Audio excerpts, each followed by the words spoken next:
Welcome to Ruined by the Internet. I'm Gareth King. Today we're asking, has the internet ruined child safety? Many people, especially parents, feel that the internet has seriously compromised the safety, well-being, and even innocence of young people by exposing them to risks that the offline world struggles to contain. To help us understand the reality, we're joined by Brett Lee, a cyber safety advocate, author, and founder of Internet Safe Education.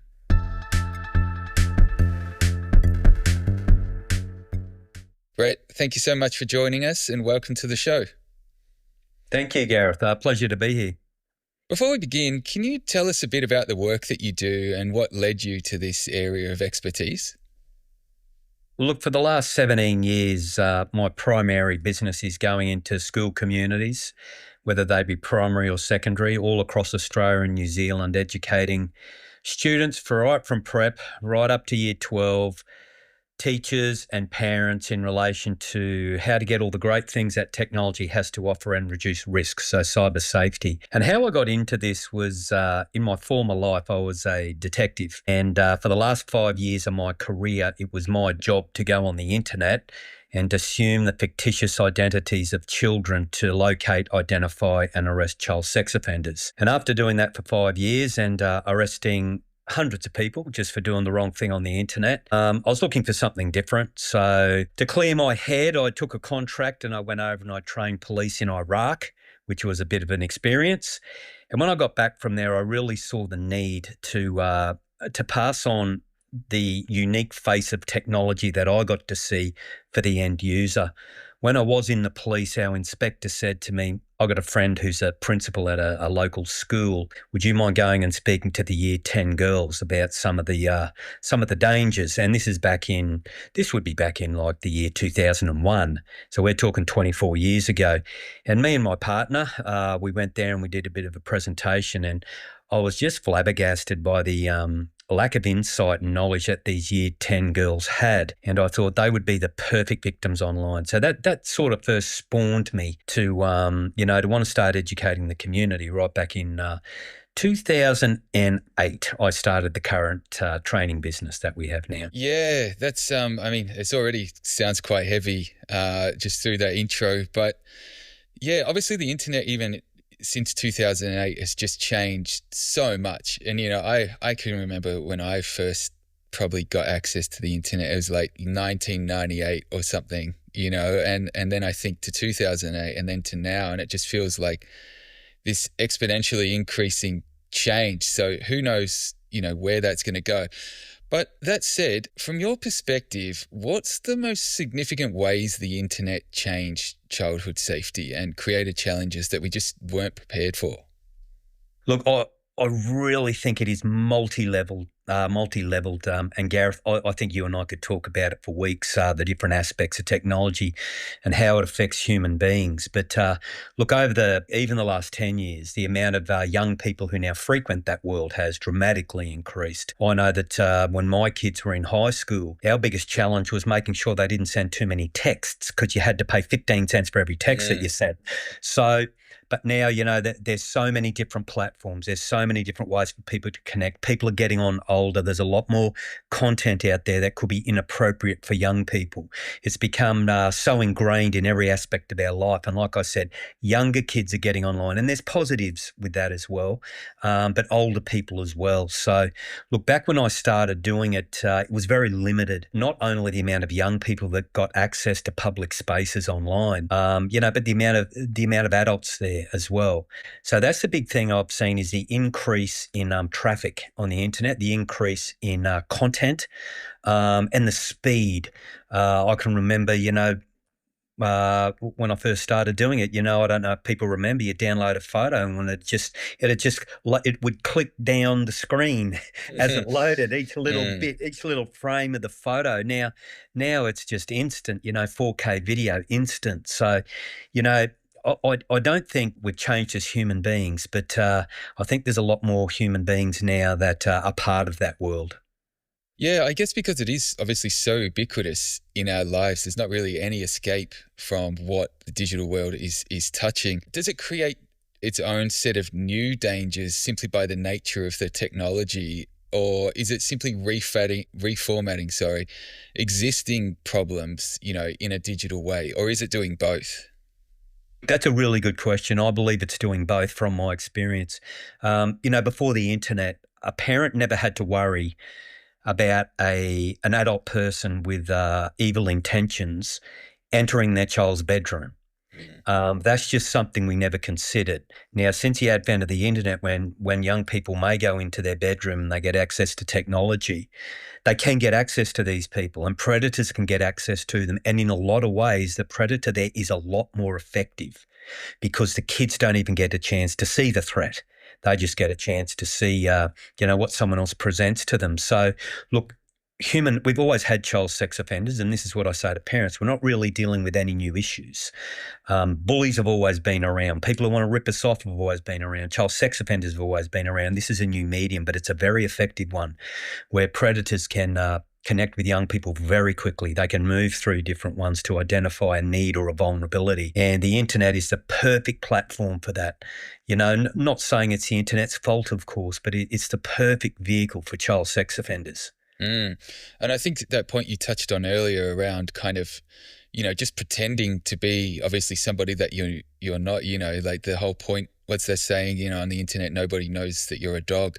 But I think, as you said, there's always been predators. I can remember back Yeah. when I was a kid and you would see it in the news and someone got kidnapped or something. And that kind of Yeah. felt, almost so invasive that someone might go into someone's house and do that. But Yeah. as you said, now with the device and the access to this digital world, it's almost like that threat is less personal, but it's constantly in your pocket.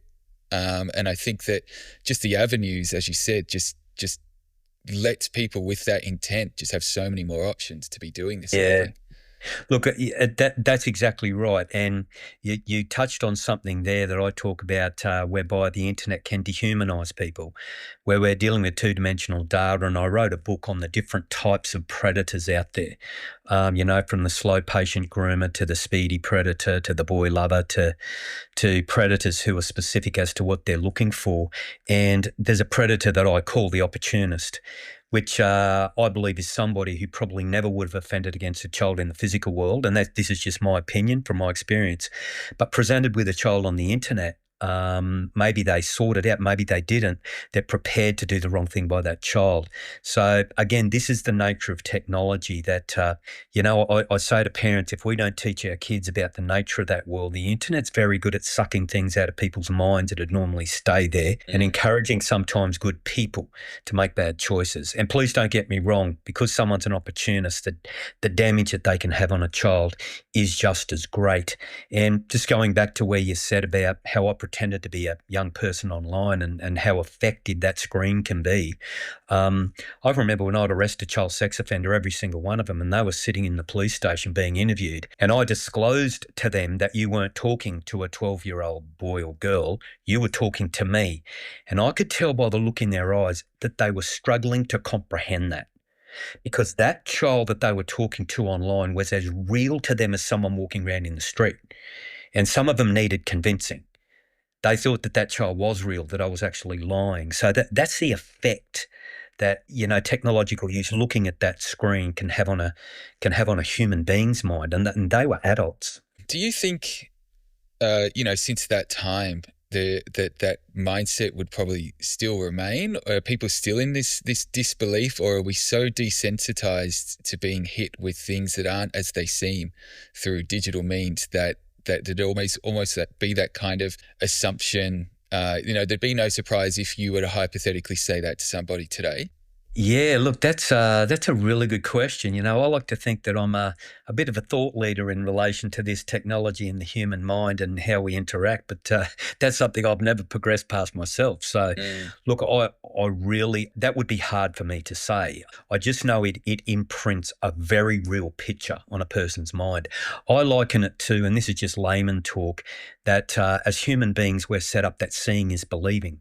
So, as soon as we look at a screen, if we don't start to challenge ourselves and think critically, that our mind automatically makes us believe it's real because we got nothing else to grasp onto. And that's why, I still meet adults who this year have been scammed by a Nigerian prince. And a true story. Yeah, And yeah. when you say to them, don't you know that was a scam? And they say, oh, yeah, I've heard of those scams, but this was real. So, yeah, it's a very personal individual thing. It's an individual looking at a screen and how it affects someone's mind. Of course, it would differ because everybody's different, personalities and, Mm. maybe even our life experiences, what life's presented to us already. But I just know it has an incredibly powerful effect. Yeah. Particularly, I think when someone wants it to be real. So those predators that I arrested, I wrote in my book that they go through 5 steps, and one of those steps is they have to identify a need or a vulnerability, so they can fill that need or vulnerability, and that's how adults get scammed. Their vulnerability or need is they want money, and they want it Mm. quick. They don't want to have to work for it. So that becomes a need where their intelligence or their life skills, sort of goes by the way, and they're driven by that desire. That can, I think, encourage people to believe things are real as well that aren't real because they want it to be real. And I think it is, the technology gets more sophisticated, and you always read about people falling for, please transfer this money into this bank account. It looks like it's come from their bank. And Yeah. I guess my concern with that kind of thing as well, as we know, with the rise of AI and even another layer of kind of pretend online, that it's just going to get so much worse, and I'll eventually fall victim to it. But in that said, as we are talking around different platforms and ways that people can kind of gain access for, nefarious means, in your opinion, what platform design features are the most harmful to young people's, say, mental health and beyond? And what are the impacts that these features have? Okay. Look, I would say one of the main functionalities that can make a platform or program very concerning is the illusion of anonymity or the promise of anonymity, where it's been proven that if someone believes they're anonymous, it can encourage them to make a bad choice. And some people will hide behind that perceived anonymity, and they use it to target and attack other people. There was a program released called Sahara. And I'm not sure whether you're aware of it, but it's one of those many that came and went. It didn't last long. And if you downloaded it from the App Store, its promise was that, look, if you're in the workplace, it's for the workplace, and you want to compliment another worker, but you're embarrassed to say it to their face, you can anonymously give them a compliment in the Sahara app. What they found when it was released, it was used for exactly the opposite. It was Yeah, used of to course. target and attack other people. So I do say to people, stay away from those programs and apps that promise to give other people anonymity because they hide behind it. The E-Safety Commission has just, at the end of the year, we're going to have some new laws in Australia, and there's something called an age-restricted social media site. So young people under 16 years of age legally won't be allowed to have these programs or apps. Now, there's a definition that covers age-restricted social media programs, and that is where 2 or more people, generally in a random way, can connect and interact on a personal level and share information. That's where young people have a lot of problems as well. So we're talking open social media sites. Mm. They have found that through research that young people aged between particularly 11 and 15 have decreased life satisfaction when they're exposed to these social media sites for extended periods of time. And of course, it gives others access to get to contact them and get personal information and interact in that personal way. And that's what particularly child sex offenders need. Most of them need to, well, I'd say nearly all of them need to interact on a personal level. They need to know who their victim is for a start. So they may meet in a public place like a gaming site, video sharing site, social media, and then go to a more private program to interact. So that's another that's another risk factor, would be sites whereby social media where people can connect and start interacting and sharing information. So they're probably the 2 main areas. Okay, on those points, you mentioned that specific age range of children. and the Right. research born out of that. Obviously, those threats are not unique to people within that age group. Is there a particular reason that age group is more vulnerable? Is it simply lack of life experience, or is it the development of the brain to not kind of have that self-protecting way of thinking that, say, older people might have? Yeah, look, I don't have a medical background, but I've heard some very clever people in the medical field speak at conferences, and that is you hit the nail right on the head is brain development. So their brain hasn't fully developed, particularly specific parts of it. It's about self-managing choices as well, and that relates to the brain development as well, but it's also life skills. I mean, we learn as we go. Children are very trusting, and it's a beautiful thing, but that makes them very vulnerable when it Yeah. comes to dangers presented by the outside world. And before technology, parents could manage that a lot more effectively. When I was growing up, my world was the world that was presented to me outside my front Mm. door. You know, I grew up in a town, I like to say Australia's tourism capital, Ipswich. And I didn't even know the kids who lived on the other side of town. And now they're, you know, young people can get on and interact with people Mm. older than themselves in every corner of the world. And some of these people don't have the same values. They don't have the same care for the children or beliefs. So, you know, I definitely think it's brain development and it's life skills. And look, young people are looking for something different from the world and technology than we are as adults. Mm. They want to make friends. They want to be noticed. They want to explore. They want to take risks. They want to grow up quickly, and all of that makes them incredibly vulnerable online. But like you said, every issue that I talk to parents about that their children may face online, adults are facing it every day of the week as well. You know, Yeah, that's is interesting in there as well as around that age group, kind of, in that phase where you don't really know who you are. You're still working out who you are and growing into yourself. And as you mentioned earlier, yeah. the internet or the digital world allows you to test and sample lots of different things, which, assuming, opens up so many doors to help you work out who you are, but also opens up so many avenues for people with bad intentions. But I guess that leads me to my question. You meant we can talk about this social media ban. Why was it age 16 and not lower or higher? Is there any particular reason?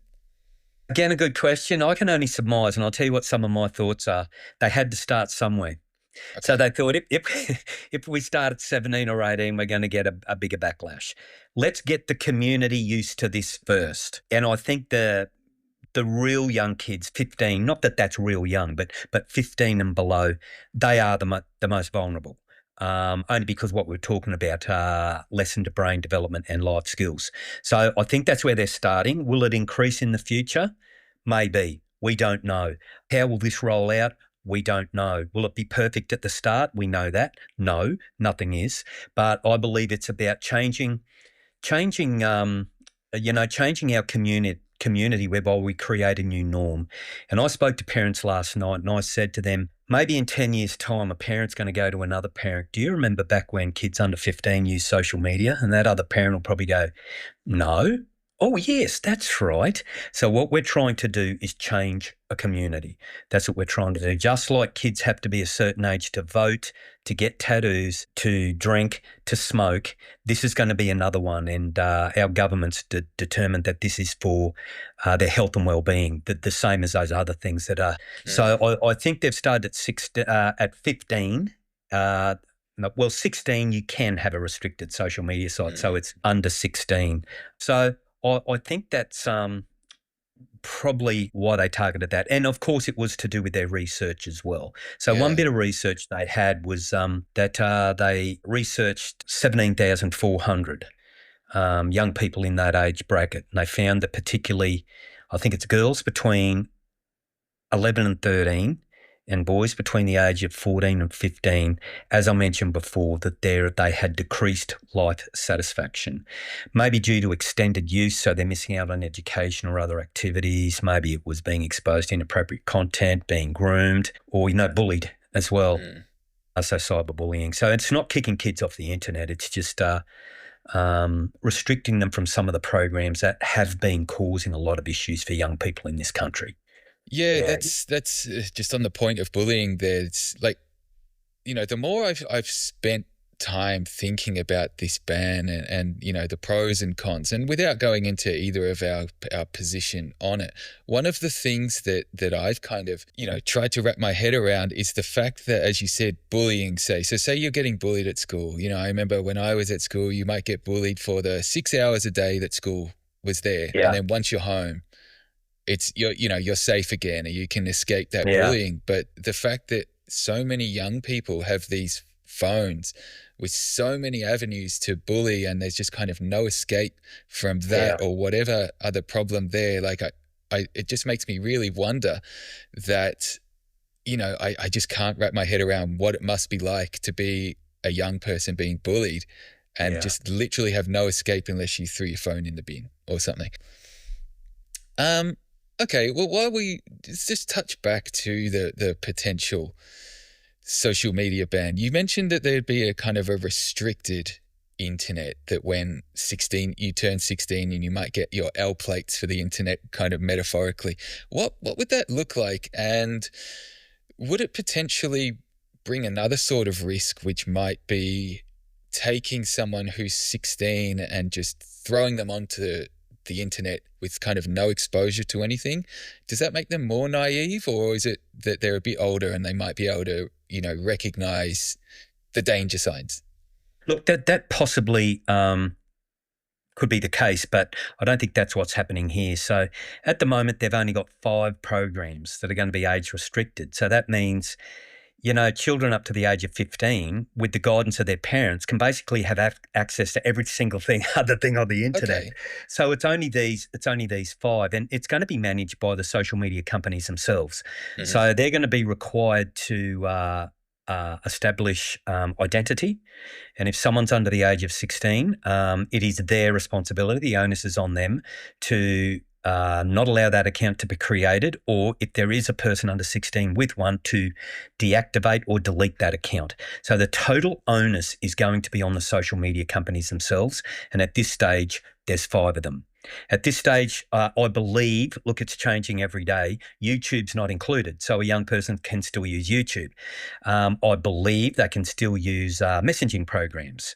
I believe they can visit websites and research and learn, that they can connect with other people. I think it's more the open, unmoderated, really, and unmonitored social media sites that they wanted to target. So there's only 5 that have come under the definition so far, Okay. and that is X, formerly Twitter. I like it when they change their name, but you still got to say both now. Facebook, Instagram, Snapchat, and the other one is, you probably guess it, TikTok. So they're the Yeah, 5 right. that they've identified that come under that definition. And some people say, well, what if those programs modify some of its functionality so it doesn't come under that definition?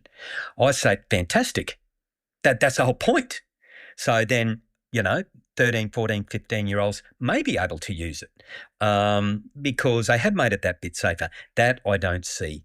And when you really think about it, for those those multi-level, multinational companies that make billions of dollars, I think losing customers from, 13, 14, 15 is not going to affect their bottom line that much. So What about something like Reddit, perhaps? Like Reddit is very anonymous, but it's not that kind of visual stuff. I mean, obviously I know. something like X is not Yeah. really like that, but where would something like Reddit fall into this? Look, there are so many programs out there that aren't healthy for young people that probably at this stage, they're calling this phase 1, that won't come under the guise of these restricted social media sites.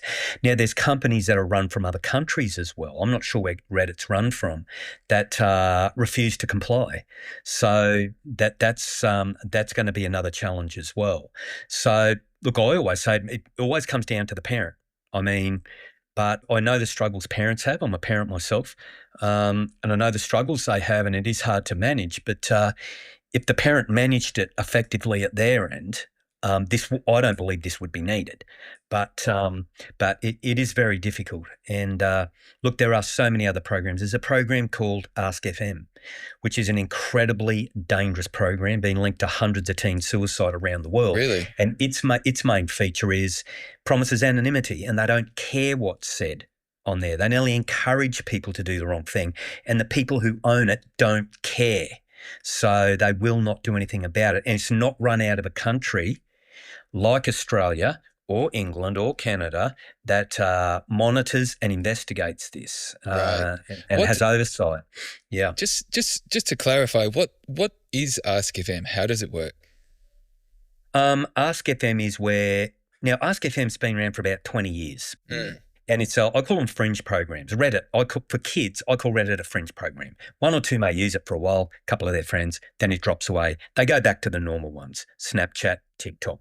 So Ask FM is where you can connect randomly with other people, or you can select people who you know on there. You don't need, of course, there's no identity verification, and you can ask them a question. But what happens, it turns into a cesspool of bullying.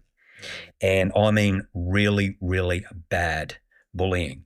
And why do people do it there more than anywhere else? Because of that promise of anonymity. So that's all it is. And parents go, oh, it's got to be more to it. No, there is no more to it. That's it.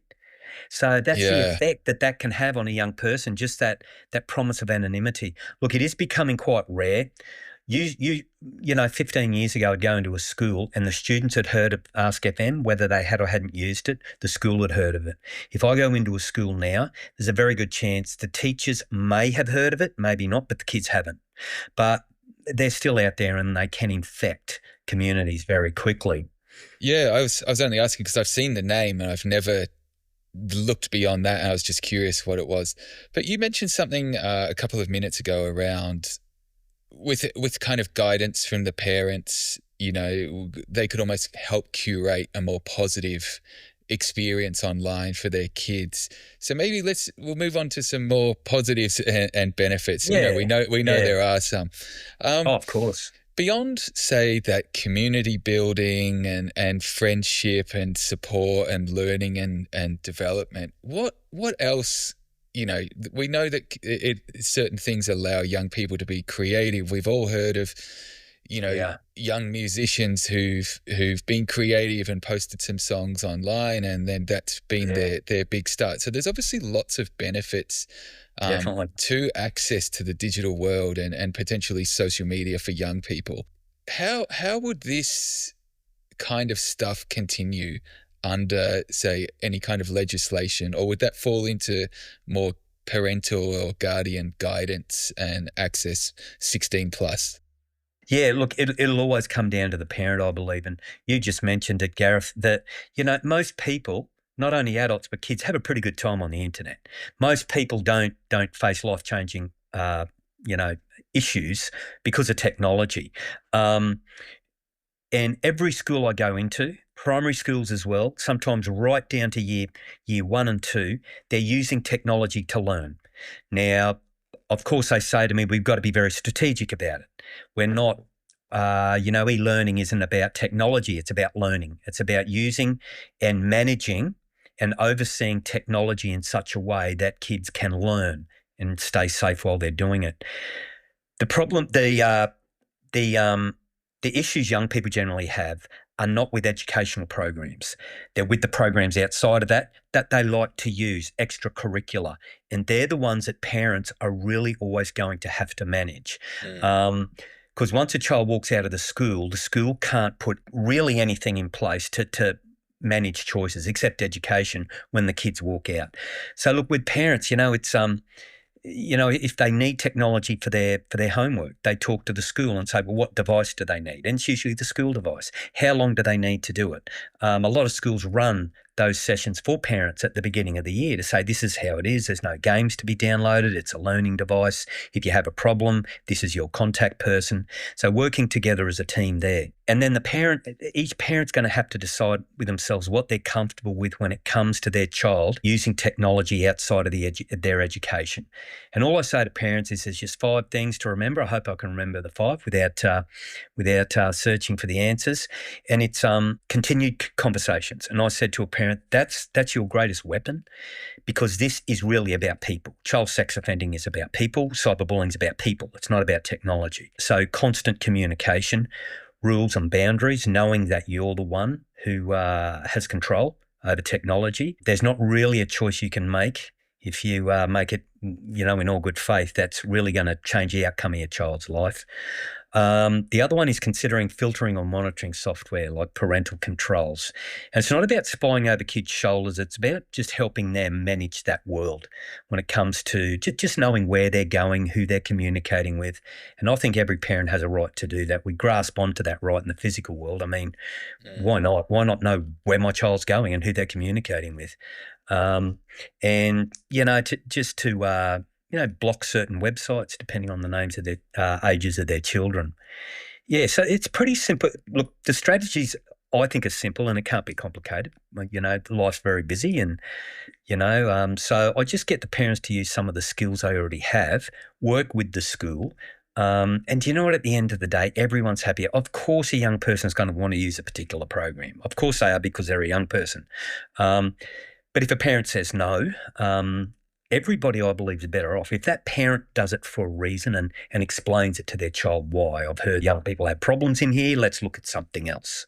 Yeah, it's an interesting point around, because whenever I try and think about why do young people need a smartphone, I imagine the peer pressure is just immense, and I can just imagine that if you had a young child that was the only one without one, and then they were saying that they were being bullied because they didn't have one. I mean, that must be an incredibly hard, decision and require a lot of sternness from a parent. But I think on that, to get parents guiding the children to be, more internet safe, do you think that something like that will come more out of legislation, which takes that burden off the parents?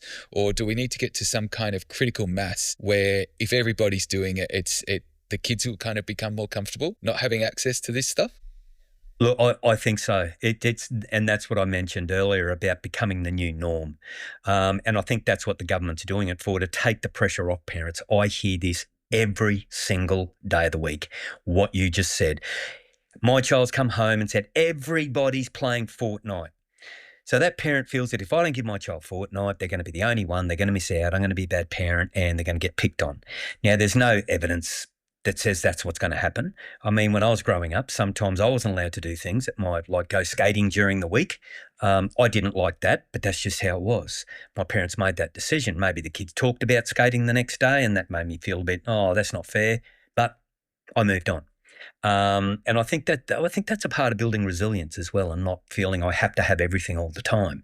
So I think this with the government is the first step. When I speak to parents about this new law coming up, without their kids around, they can't wait. They love it. Schools can't wait either. Schools can't wait. They said 90% of the resources we use in restorative practices is issues kids are having in social media at home. They said if we didn't have that, if we didn't have that, we would have so much more time to dedicate to everything else. So this is what's happening at ground zero with families, and it's one of the parents' biggest concerns when they're. Some of those concerns are probably unfounded. A lot of it's the unknown. They just don't know what's going on. They don't feel good about it. And it's the pressures. But I think it's going to be good that, I think creating this norm, and from there we may move forward. I think that's going to be it. So it's the opposite at the moment, where the pressure's coming in relation to using it young for no reason, and having access.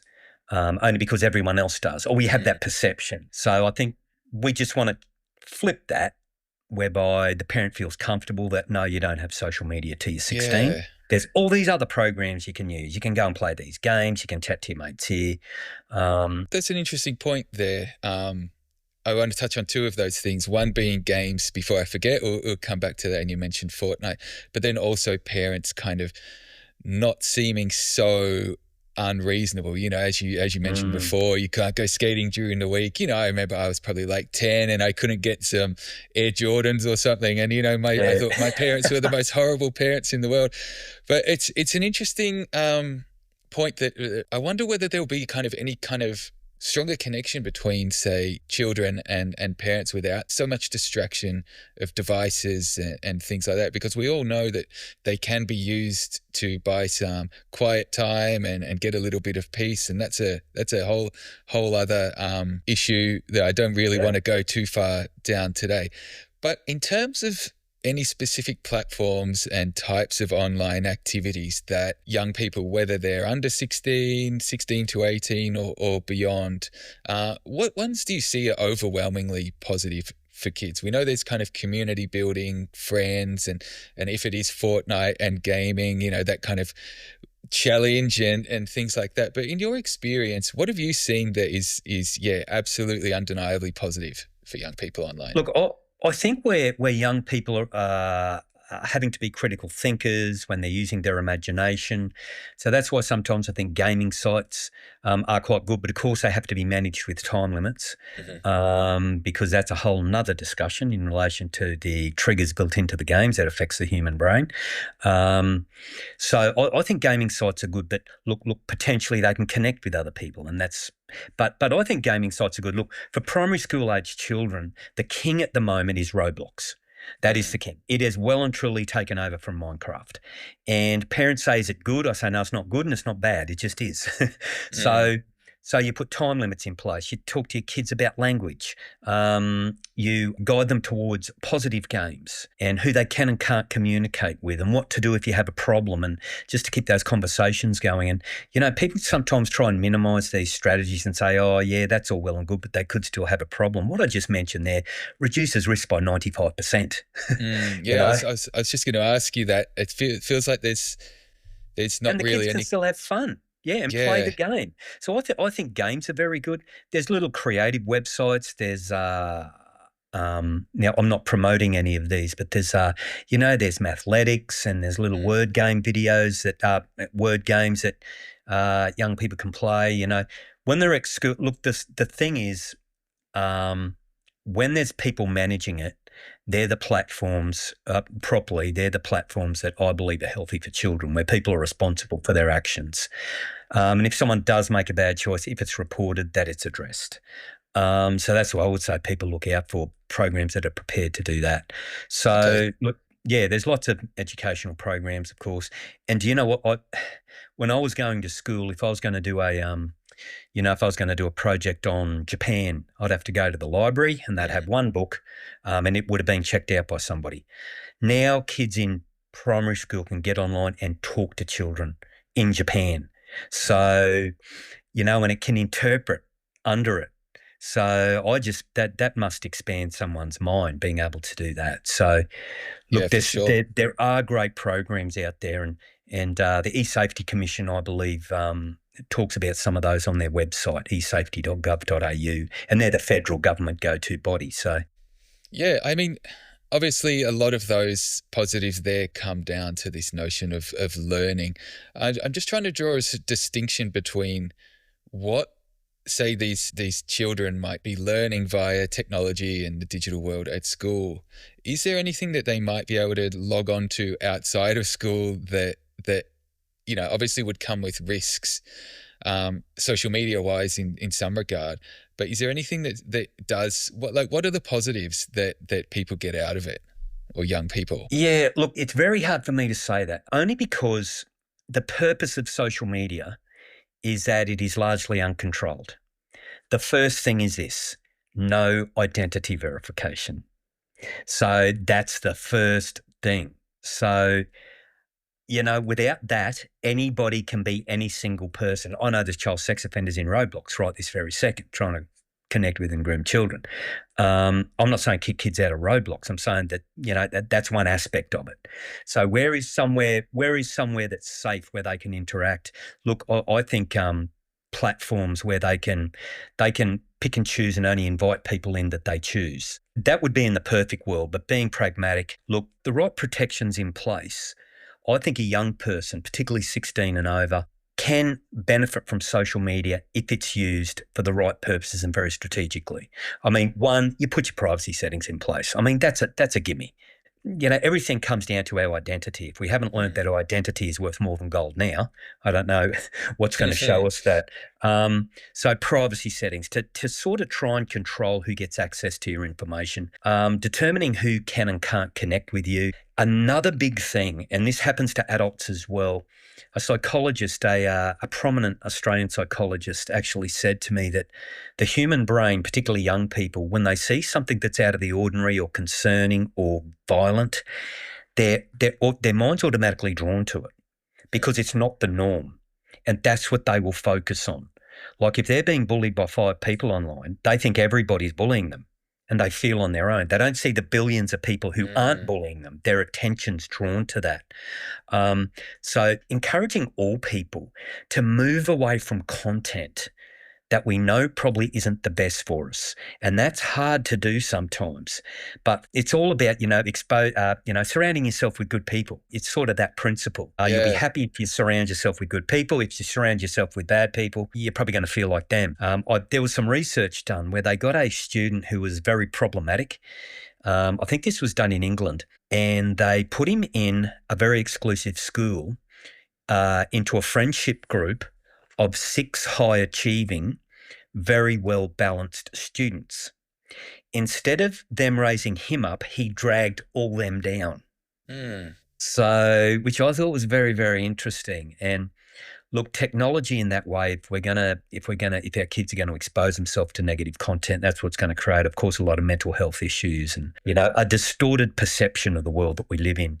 Yeah. So I think they can use it, but they're taught to distance themselves from negative content, not to get involved in it, put privacy settings in place, keep talking to real people, particularly if they have an issue online.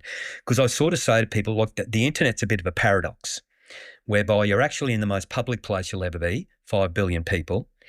At the same time, you're in the most private place because you're up here in your mind, and that is a very lonely place. On the topic of vigilance and parental involvement and guidance, and even just from a practical perspective, what's the biggest challenges in regulating something like the internet to ensure kids are safe? So we know that Australia is almost a leader at the moment with this legislation, and I've seen other countries start talking about implementing something similar. How does this work? Does that require potentially a cohesive global approach, or is it still going to be regional? How practical is doing something like this? Look, it is such a challenge that I don't think humankind's ever seen something like it to try and manage technological use. I know in law enforcement, we really struggled with it because law enforcement before the internet was very geographically based. I mean, as a Queensland police officer, I couldn't even go across the New South Wales border. I lost all my powers. I wasn't licensed to carry a gun. So we were always very geographically based. The internet has forced police to change that. So, you might have a child sex offender online in Canada who's offending against a child in Queensland. How do you investigate that?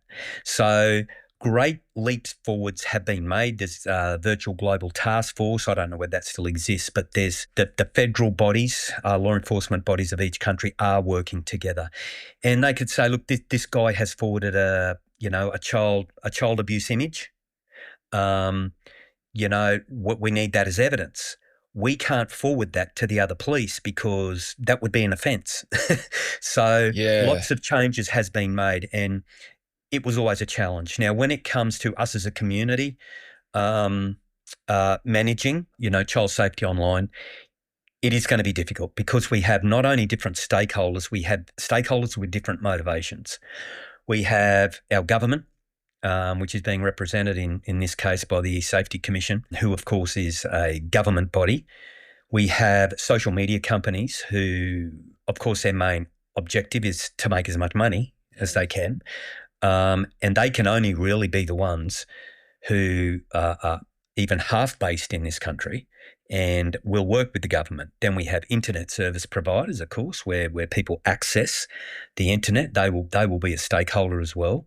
I mean, if they, it would be, it's possible to do anything. I mean, they could filter out bad websites, but they have said that will slow the internet down, and business just won't be able to Right. operate. Yeah. They've had all these discussions, but there's also going to be there's going to be other stakeholders like school representatives, parent bodies, and to actually manage it is I think a fair way off, because you're going to have Right. countries that aren't prepared to do it in the first place. They're not interested. So companies may then start to be run from them, and they still get access into Yeah, Australia. I Yeah. mean that's a really interesting point, and I guess that kind of was leading into my next question. That so we know that the internet has a whole range of very negative and dangerous situations. We know there's a whole lot of positive and great opportunities and things that it presents itself for young people.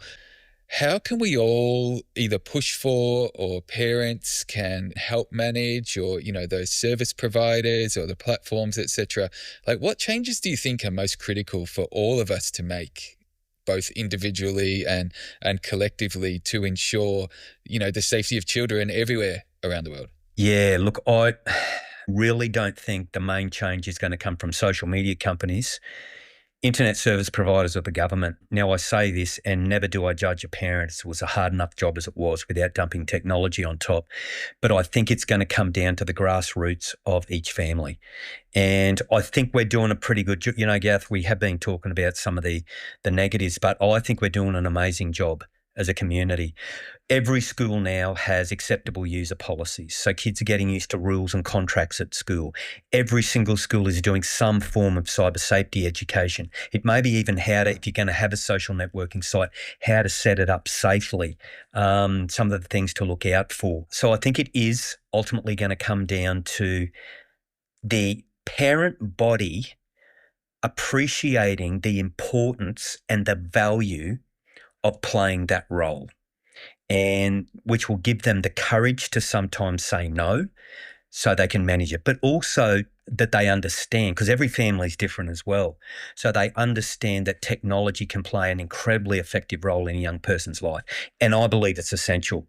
What I say at schools is when these kids leave this educational environment, there is almost no chance that they're going to be involved in a job, a pastime, an occupation, study, where they're not going to have to use technology. I think we need to embrace that, start the education as early as possible. And most schools now are, kids in year 1 and 2, they're getting online at school. And it gives them a great opportunity to let them know the pitfalls. Like you said before, I don't think it'd be healthy to cut young people off the internet totally till they're 15, then give them a device. I mean, then they're going to be like a kid in a candy shop when they're probably at the most vulnerable stage in their life. So yeah, I think there's lots of positives. I think the parent body at this time is the crucial stakeholder that probably needs to move forward when it comes to understanding that world, understanding that role, and being that parent. A lot of parents are doing it. I speak to them. A lot aren't. They just wipe their hands and say, oh, well, the technology is the kids' thing. That family will have issues.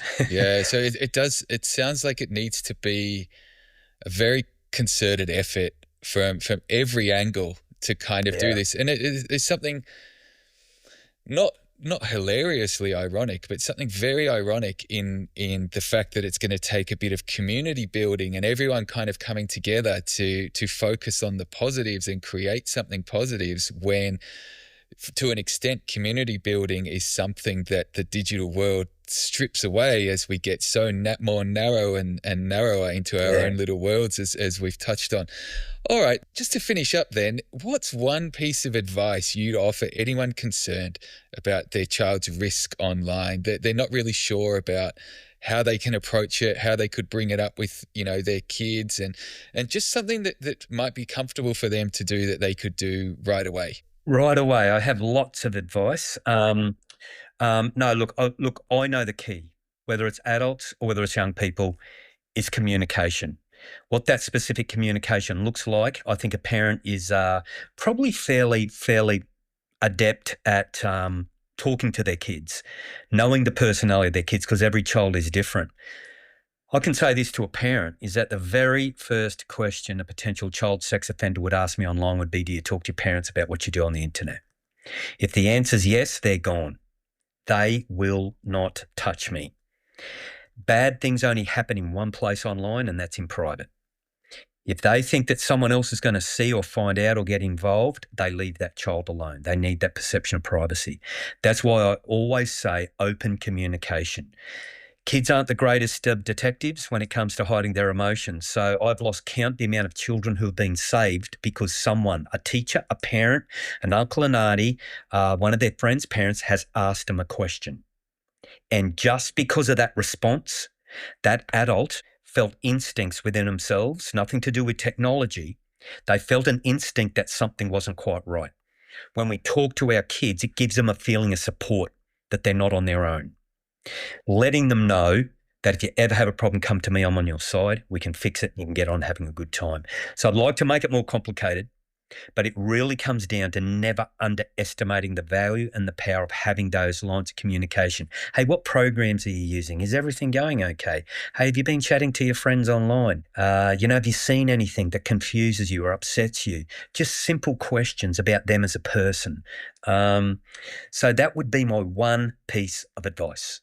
Communication. It makes a lot of sense, as we all know, that there's certain things that you can only learn through life experience. And as we mentioned earlier, unfortunately, young people, or lucky for them, they're not old enough yet to kind of have experienced enough life and wish they were younger again. But thanks so much for that, Brett. What's on the horizon for you, and where can people follow what you're up to?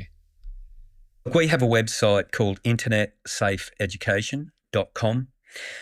We do have a Facebook page, Brett Lee and Internet Safe Education. And we do have what's called a cyber safety hub. So if you go to our website, that's a 365 days a year, 24 hours a day, where we do live webinars for parents on different topics, different programs. We've done one on Fortnite. We've done a couple on Roblox. Anything parents want to find out about, you can contact eSafety through there. We have little courses for, kids. We have resources for parents. We got a parent course. It only takes about 20 minutes. So that's how you can connect. Internet Safe Education, all one word. Sorry, it's so long, .com. And thank you, Gareth. It's been a great chat. Thank you. For more info on what we've discussed today, check out the show notes. If you enjoyed this one, you can subscribe to Ruined by the Internet on your favourite podcast app and help spread the word by sharing this episode or leaving a review. I'm Gareth King. See you next time.